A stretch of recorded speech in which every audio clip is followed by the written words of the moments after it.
Beauty और beast की कहानी। एक समय की बात है, एक व्यापारी अपनी 3 बेटियों के साथ रहता था। व्यापारी को अपनी तीनों बेटियों से प्यार था। एक दिन उसे किसी काम से दूसरे देश जाना था। जाने से पहले व्यापारी ने अपनी तीनों बेटियों को अपने पास बुलाया और पूछा, मेरी प्यारी बच्चियों, कहो मैं परदेश से तुम तीनों के लिए क्या लाऊं?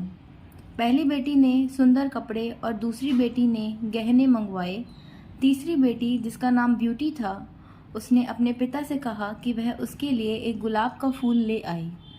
व्यापारी ने अपनी तीनों बेटियों से उनके उपहार लाने का वादा किया और अपने सफ़र पर निकल पड़ा। अपना काम खत्म करके व्यापारी जब अपने घर की ओर चला तो वह तूफान में फंस गया और रास्ते से भटक गया। बहुत कोशिशों के बाद भी वह अपने घर का रास्ता न ढूंढ सका। तब तक तो अंधेरा भी हो चुका था। तभी अचानक उसकी नज़र एक रोशनी पर पड़ी जो दूर से एक महल से आ रही थी। व्यापारी ने सोचा शायद महल में उसे रात बिताने की जगह मिल जाए, इसलिए वह उस तरफ चल पड़ा। जब व्यापारी महल में पहुंचा तो महल में कोई भी नहीं था। उसने हर तरफ देखा लेकिन उसे महल में कोई नहीं मिला।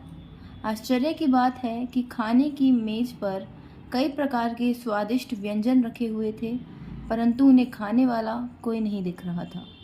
भोजन को देख व्यापारी की भूख और बढ़ गई थी, इसलिए उसने भर पेट खाना खाया और एक कमरे में मुलायम गद्दों पे सो गया। सुबह व्यापारी ने जब महल के बागीचे में सुंदर गुलाब खिले देखे तो उसे ब्यूटी से किया हुआ वादा याद आ गया। उसने एक फूल तोड़ा और घर की ओर जाने लगा। तभी वहाँ एक भयानक जीव प्रकट हुआ और बोला, मैंने तुम्हें अपना भोजन खाने दिया, अपने मुलायम गद्दों पर सोने दिया और तुम मेरे ही बगीचे से गुलाब तोड़ रहे हो। तुम्हें इसकी सज़ा भुगतनी होगी। व्यापारी बहुत डर गया था। कांपते हुए बोला, मुझे माफ़ कर दो, माफ़ कर दो मुझे मत मारो। यह गुलाब मैंने अपने लिए नहीं तोड़ा, अपनी बेटी के लिए तोड़ा था। मैंने अपनी बेटी से वादा किया था कि मैं उसके लिए गुलाब का फूल लाऊंगा। यह सुनते ही राक्षस ने व्यापारी से कहा कि वह एक शर्त पर उसे छोड़ेगा। उसे अपनी बेटी को महल में भेजना होगा। डरा और घबराया हुआ व्यापारी अपनी बेटी को भेजने का वादा कर वहां से चला गया। घर पहुंचकर व्यापारी ने अपनी बेटियों को सारी बात बताई और ब्यूटी से माफ़ी मांगते हुए कहा, अपनी जान बचाने के लिए मुझे उस समय कुछ समझ नहीं आया और मैं राक्षस से यह वादा कर आया। मुझे माफ़ कर दो ब्यूटी, अपने स्वार्थी पिता को माफ़ कर दो। ब्यूटी ने अपने पिता के गले लगते हुए तसल्ली दी, आप बिल्कुल परेशान ना हो पिताजी, मैं आपका किया हुआ वादा ज़रूर निभाऊंगी। ब्यूटी जब महल पहुंची तो बहुत घबराई हुई थी। राक्षस का भयानक चेहरा देखकर वह बहुत डर गई, लेकिन राक्षस ने उसका खुले दिल से स्वागत किया।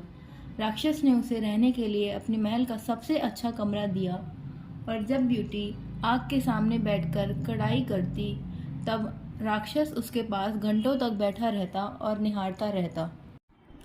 धीरे धीरे दोनों को एक दूसरे का साथ अच्छा लगने लगा और वे अच्छे दोस्त बन गए। अब वह दोनों सारा दिन एक दूसरे से बातें करते और खुश रहते।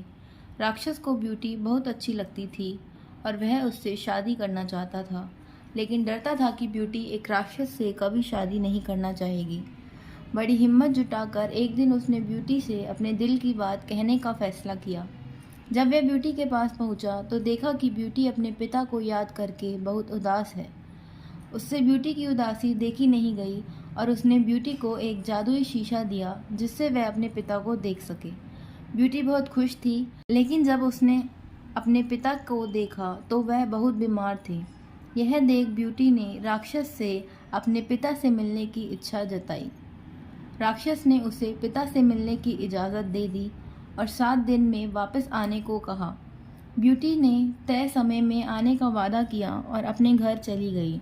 ब्यूटी को सामने देख व्यापारी खुश हो गया और जैसे जैसे उसे पता चला कि राक्षस देखने में भले ही क्रूर था, ब्यूटी को सामने देख व्यापारी खुश हो गया और जैसे जैसे उसे पता चला कि राक्षस देखने में भले ही क्रूर हो, लेकिन वह दिल का बहुत ही नेक और दयालु है।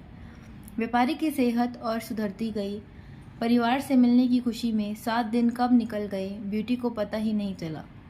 एक दिन ब्यूटी ने सपना देखा कि राक्षस की हालत बहुत खराब है और जल्दी ही मरने वाला है।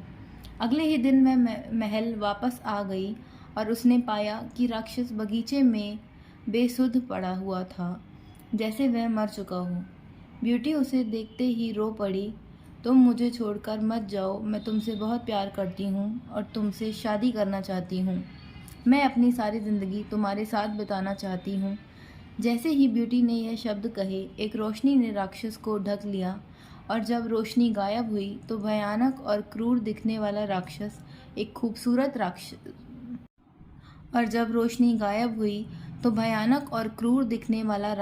एक खूबसूरत राजकुमार में बदल चुका था। राजकुमार ने बताया कि एक दुष्ट जादूगरनी ने उसे एक राक्षस बना दिया था और सच्चे प्यार से ही उस जादू को तोड़ा जा सकता था।